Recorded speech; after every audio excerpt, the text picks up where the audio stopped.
মা তোমার বাচ্চা তোমার স্তনে দুধ পান করে, মা তুমি তোমার বাচ্চার মুখে প্রথমে ডান স্তনটা লাগিয়ে দাও।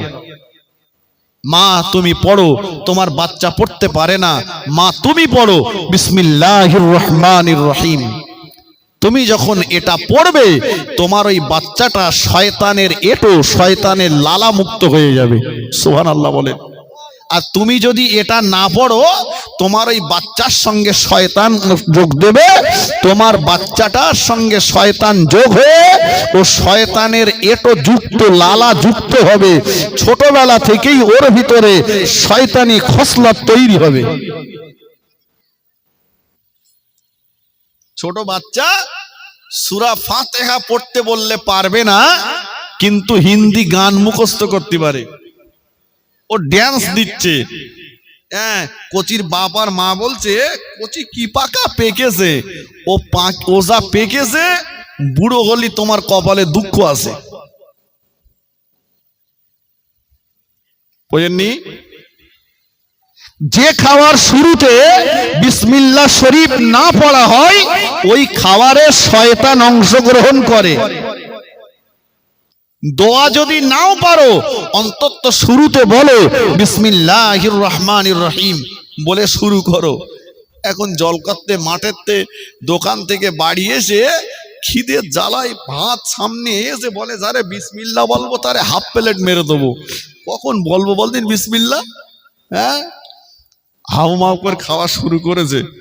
জি, রাসূল একটা ফ্যাসিলিটি দিয়েছেন যে তুমি এসে পড়তে মনে নেই, খেয়ে ফেলেছো, মাঝখানে মনে হয়েছে যে তাই আমার যে বিসমিল্লাহ বলা হয়নি, তুমি মাঝখানে পড়ে নাও বিসমিল্লাহি আউয়ালাহু ওয়া আখিরাহু। এটা যদি তুমি পড়ো শয়তান তোমার প্লেট থেকে উঠে পালাবে, ও দূর হয়ে যাবে, তুমি শয়তানের লালা মুক্ত হয়ে যাবে। জোরে সোরে বলুন সুবহানাল্লাহ। কিন্তু বাচ্চা যখন কিছু খেতে না চায় মা হাজারো কথা বলে বাচ্চাকে খাবার খাওয়ায়। যে মা এত কথা বলে বুঝিয়ে বাচ্চাকে খাওয়ালো সেই মা বিসমিল্লাহ শরীফটা পড়তে ভুলে গেছে,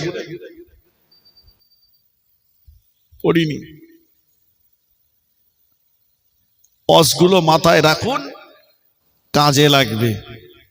তাহলে প্রথমত নবী বললেন ডান হাতে খাবে ইমানদার আর বাম হাতে খাবে, একটু কথা বলেন, শয়তান। ভাই এই ইহুদি খ্রিস্টানদের কালচারকে আমরা ছেড়ে দিই, বিশ্ব নবীর আদর্শকে নিজের জীবনে আঁকড়ে ধরি, তবে নাজাত মিলবে, অন্যথায় নয়। আল্লাহ নবী দিন ও দুনিয়ার বাদশাহ হাবিবুল্লাহ জনাবে মুহাম্মদুর রাসূলুল্লাহ সাল্লাল্লাহু আলাইহি ওয়াসাল্লাম আল্লাহ নবী জীবনে কজনের দুধ পান করেছিলেন বলতে পারবেন? শুনে শুনে তো বুড়ো হয়ে গেলাম। নবী পাক সাল্লাল্লাহু আলাইহি ওয়াসাল্লাম জীবনে কজনের দুধ খেয়েছেন?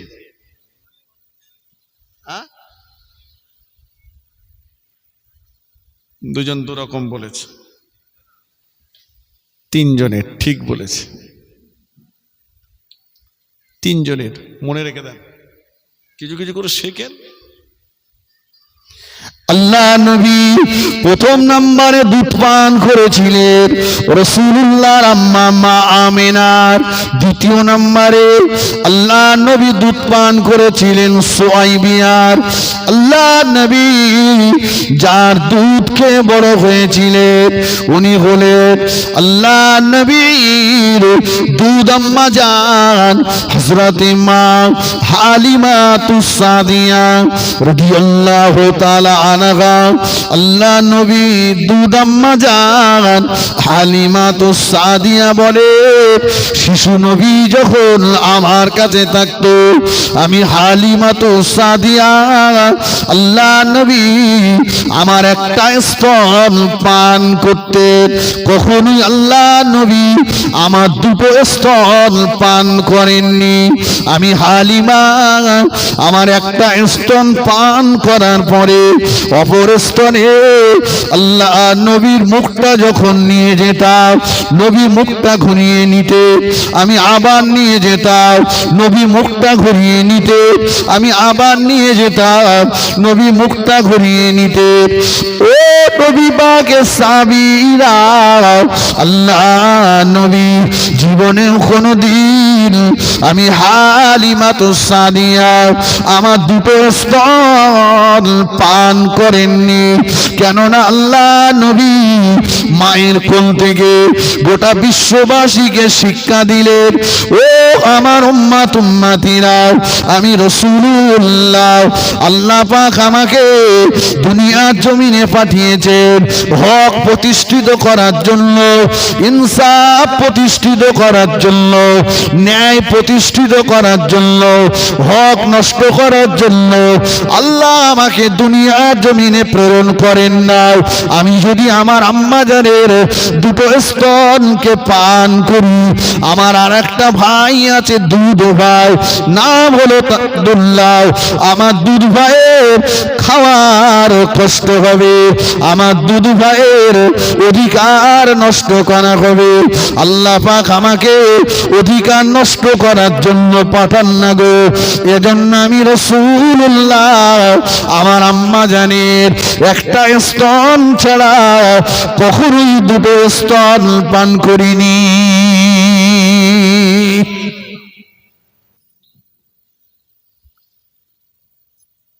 ভাই আল্লাহ রসুল মায়ের কোল থেকে গোটা বিশ্ববাসীকে ইনসাফের শিক্ষা দিচ্ছেন আমার একটা ভাই আছে আমি যদি দুটো স্তন পান করি ভাইয়ের খাওয়ার কষ্ট হবে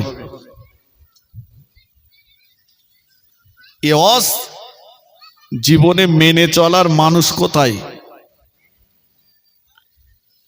দেখেন সমাজে এমন প্রচুর মানুষ মিলে যাবে যারা গরিবের হক মেরেছে এতিমের হক মেরেছে প্রতিবেশীর হক নষ্ট করেছে যারা ভাইপোর হক নষ্ট করেছে ভাইয়ের হক নষ্ট করেছে বোনের ফারাজ নষ্ট করেছে ছেলের ফারাজ নষ্ট করেছে মেয়ের ফারাজ নষ্ট করেছে এই আসামি তো সমাজে গিজগিজ করছে আছে না নেই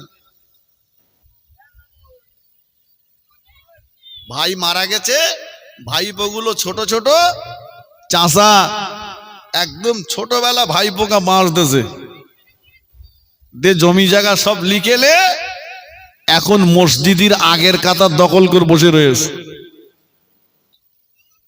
আপনাদের গ্রামে না থাকলেও প্রচুর জায়গায় রয়েছে অনেকে বড় ছেলেকে দিয়েছে ছোটকে দেইনি ছোটকে দিয়েছে বড়কে দেইনি আবার অনেকে ছেলেগুলোকে দিয়েছে মেয়েদের ফাঁকি দিয়েছে আবার কেউ বা বোনেদের সম্পত্তিগুলো তসরুপ করেছে সম্পত্তির ভাগ বোনেদের দেয়নি শ্বশুর বাড়ির সম্পত্তি তসরুপ করেছে এতিমের মাল আত্মসাৎ করে মসজিদের আগের কাতার দখল করে বসে আছে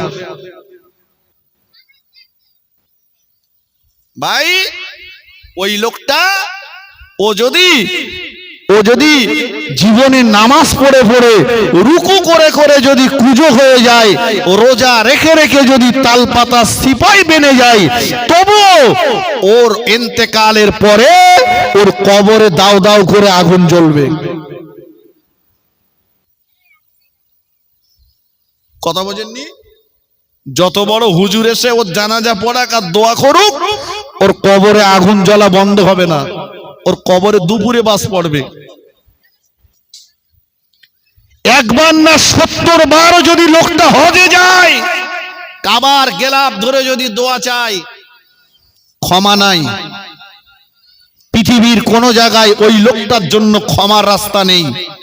একটাই রাস্তা, যার হক নষ্ট করেছে সে যদি ক্ষমা করে তো ক্ষমা, তা না হলে ক্ষমা নেই। কথা বোঝেননি? হুকুকুল্লাহ আর হুকুকুল ইবাদ, একটা হলো আল্লাহর হক আর একটা হলো বান্দার হক। মনে রাখেন, একটা হলো আল্লাহর হক আর একটা হলো কার হক বললাম? বান্দার হক।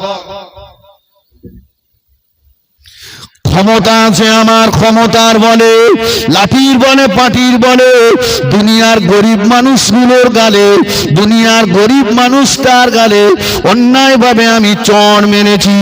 ক্ষমতা অন্যায় প্রতিবাদ করতে পারল না, চোখের পানি ফেলতে ফেলতে চলে আসলো।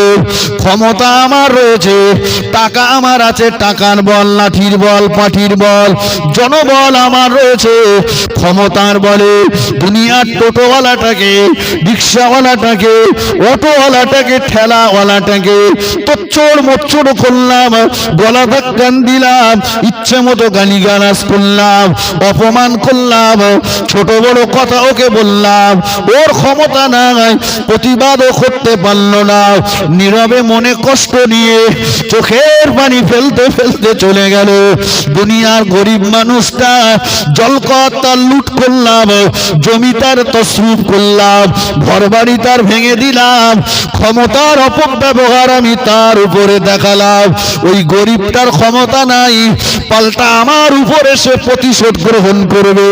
কিন্তু মনে রাখো, আল্লাহ নবী বলেছেন, ওই গরিব মানুষটা, ওই অসহায় ব্যক্তিটা, ওই দুর্বল মানুষটা, ওই ঠেলাওয়ালা, রিক্সাওয়ালাটা, ওই টোটাওয়ালা, জল মজদুরওয়ালাটা, ও যখন দুফোঁটা চোখের পানি ফেলে আল্লাহর কাছে দোয়া চায়, ওই দোয়া আর আমার আল্লাহ পাকের মাঝখানে কোনো পর্দা থাকে না।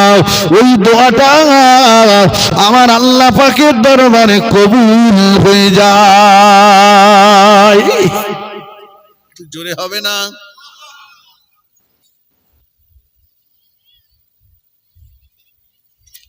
কোনো পর্দা থাকে। আমি বলিনি ভাই, আমার বানানো গল্প বলছি না আপনাদের। কোনো পর্দা থাকে না, কবুল হয়ে যায় দোয়াটা আল্লাহর দরবারে। ভাই, দুনিয়ার চ্যানেল আমাকে ততক্ষণ বাঁচিয়ে দিতে পারবে যতক্ষণ আমি মাটির উপরে আছি। ঠিক কিনা বলেন? যেদিন মাটির নিচেই চলে যাব, সেদিন কোন চ্যানেল আমাকে আর বাঁচাতে পারবে? খুব হাই উচ্চ র্যাঙ্কের চ্যানেল যদি ধরা হয় যে আমার কবরে ফেরেশতাকে বলো আমার যেন ধনতাই না করে,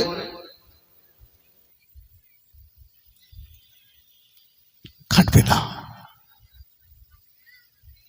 অতএব দুনিয়ার এই অসহায় মানুষের অধিকার নষ্ট করো না।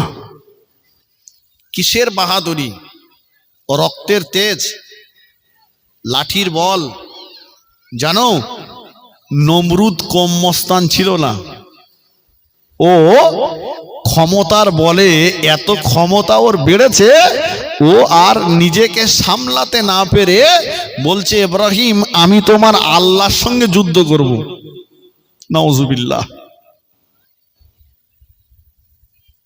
আল্লাহ বলে, পাগলের কাণ্ড দেখ, আমার সঙ্গে যুদ্ধ করবি?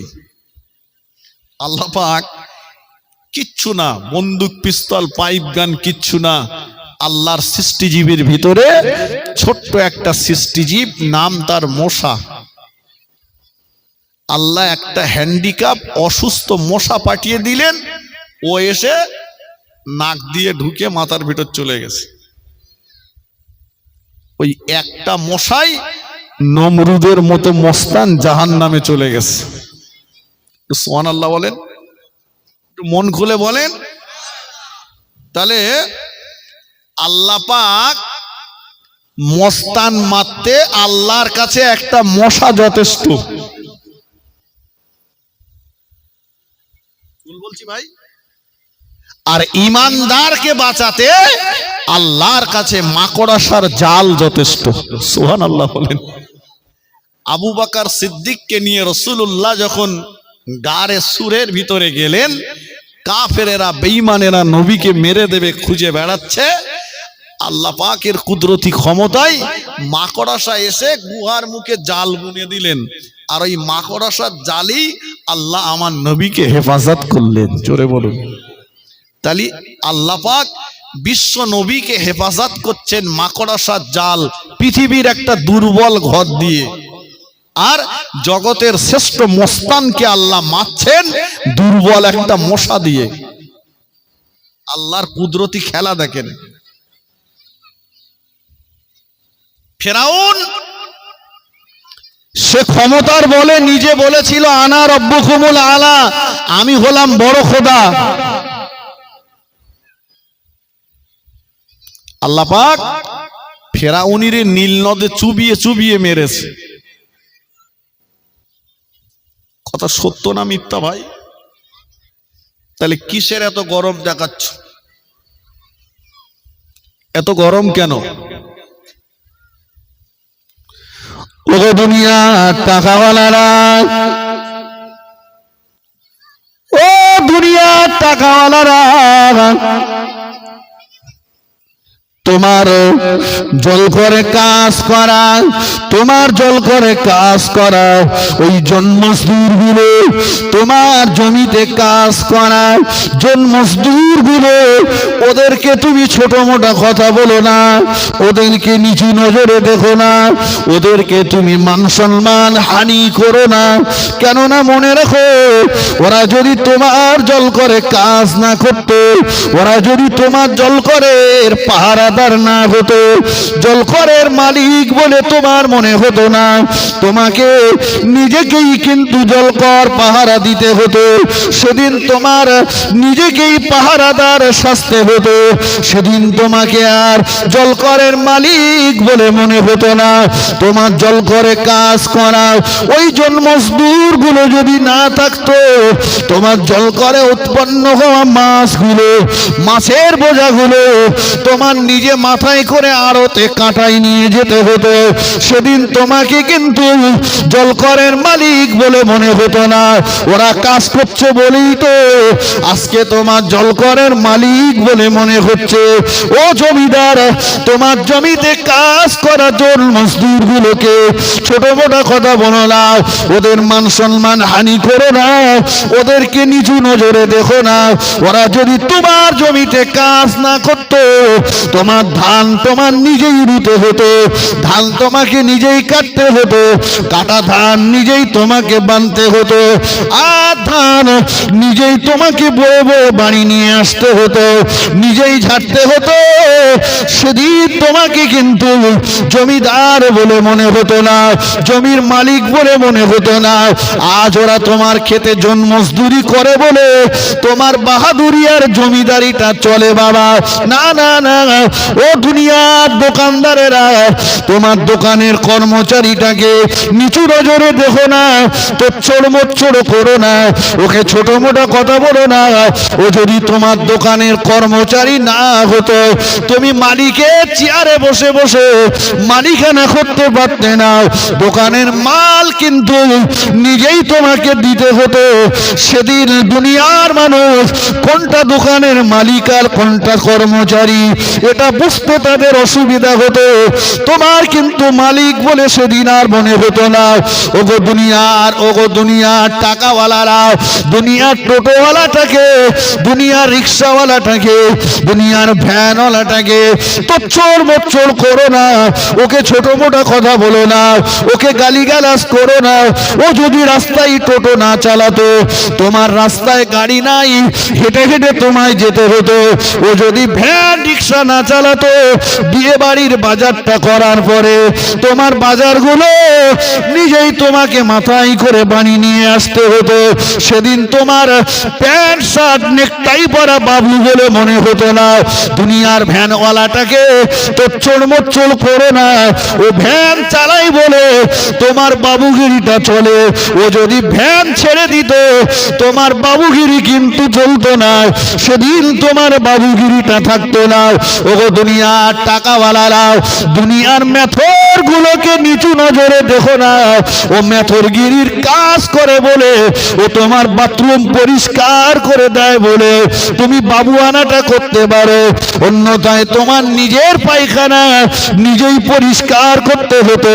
আর অপরকে মেথর বলার আগে নিজেই তুমি একবার চিন্তা করে দেখো, সকাল হয়েছে, তোমার বাথরুম পেয়েছে, তুমি বাথরুমে গিয়েছো, নিজে বাথরুম করার পরে পানিটা যখন খরচ করতে বসেছো, তোমার পায়খানাগুলো, তোমার নোংরাগুলো নিজে হাতে তো তুমি নিজে ধৌত করেছো।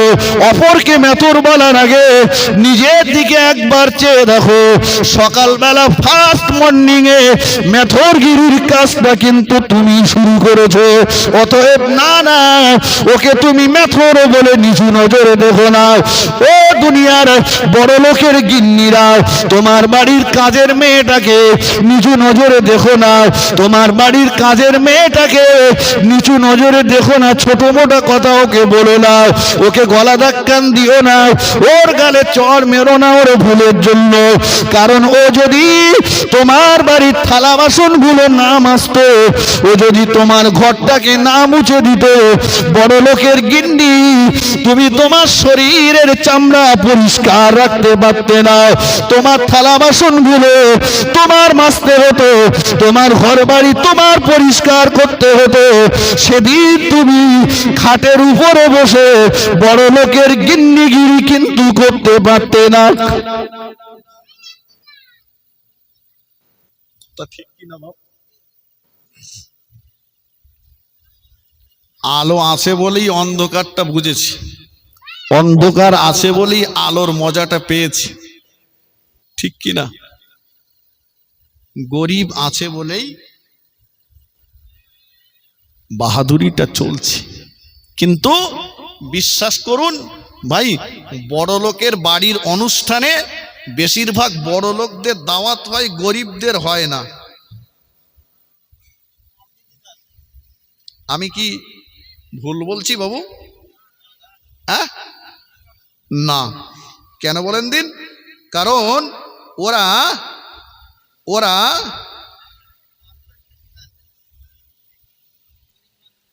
গরিবকে দাওয়াত করে না, কিন্তু আসলে ওরা জানে না যে আমি যেদিন মরে যাব, যে কটারে দাওয়াত করে এনেছি এরা কেউ আমার কবর খুঁড়তে যাবে না।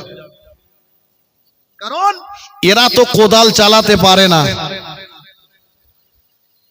যাদের বলিনি ওই লুঙ্গি পরা, পাঞ্জাবি পরা, গেঞ্জি পরা, শার্ট পরা জন মজদুর মুটে, ওরাই আমার মরণের পরে আগে কোদাল ঘাড়ে করে কবর খুঁড়তে যাবে,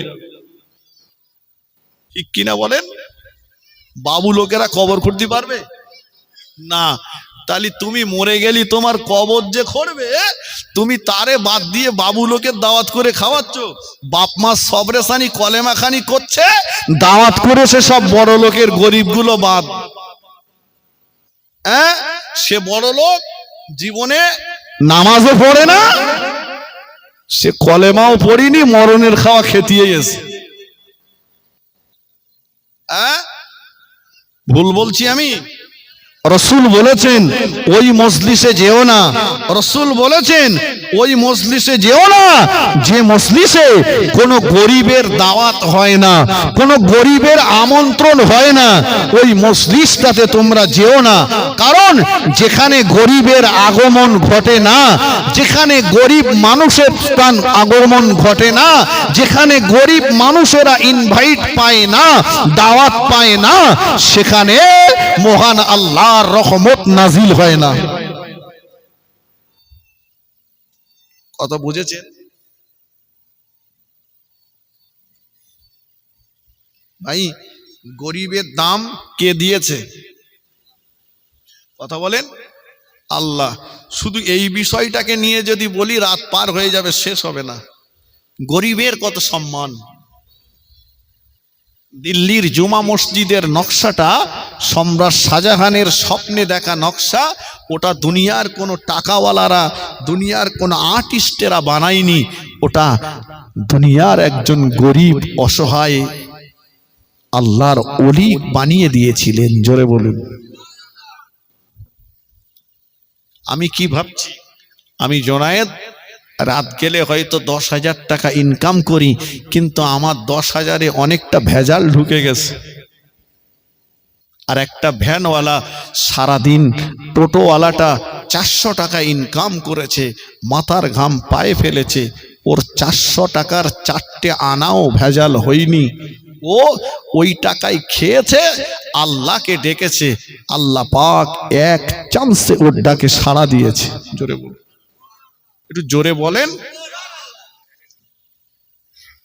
আমি যেটা করতে পারিনি, ও সেটা, ওর টাকায় ভেজাল নেই।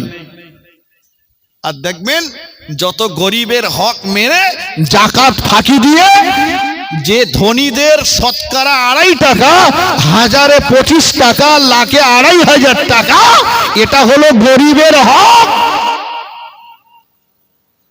এই গরিবের হক মেরেছে, কত ধনী রয়েছে বলে আমার টাকা লোকের দিতে যাব, আমি কি পাগল হয়ে গেছি? আল্লাহ বলে নে রাখ, তবে দেখ টাকা আর চুপ করে থাক, তোর খাওয়াও বন্ধ, শোয়াও বন্ধ। তার মানে বলতেছিস দেখ তুই নরম জায়গায় শুতে পারবি না, শক্ত জায়গায় শো। বলে 1.5 লাখ টাকা দিয়ে খাট কিনলাম, ওতে শোবো না? আল্লাহ বলে না, ওতে তো শোয়া হবে না, শক্ত জায়গায় মেজে শো। আর গোশ চলবে না, বড় মাছ তুই খেতে পারবি না, ডিম তোর খাওয়া যাবে না, ভাত বেশি খাবি না, 50 গ্রাম চালের ভাত খা, আর রাত্রি 2টো রুটি খা। আর টোটোওয়ালা, ভ্যানওয়ালা, রিক্সাওয়ালা ওরে বলে তুই সন্ধ্যেবেলা আয়, 7টার সময় মাল যা পাবি টেনে দে। ও গরুর গোশ 1.5 কেজি কিনে এনেছে, বসে একদম খেয়ে সকালবেলা ব্যাস ক্লিয়ার। ভালো কথা ঠিক কিনা বলেন? আল্লাহ পাকের শুকরিয়া। আল্লাহ বুঝেন না, ফিরে আসুন, ওয়াজ ভুলে যাইনি আমি। তাহলে গরিবকে নিচু নজরে দেখো না, আর ক্ষমতার অপব্যবহার করো না।